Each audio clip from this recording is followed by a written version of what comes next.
Good morning to all. This beautiful day, hoping and expecting that you all are keeping well. I am Miss Kranti from Greenland Convent School, Sector 32. Today I am going to introduce an interesting rhyme to little dicky birds. B for birds.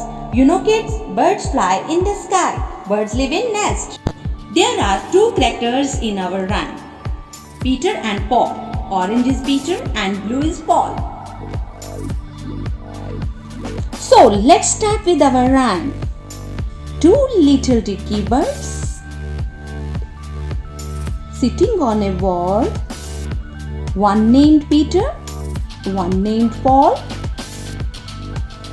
Fly away Peter and fly away Paul. Come back Peter, come back Paul. Let's sing with a song.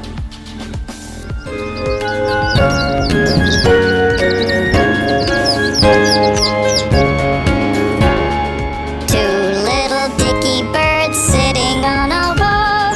One named Peter, one named Paul. Fly away Peter, fly away Paul. Come back Peter, come back Paul. So enjoy this rhyme with Peter and Paul. Till then, goodbye.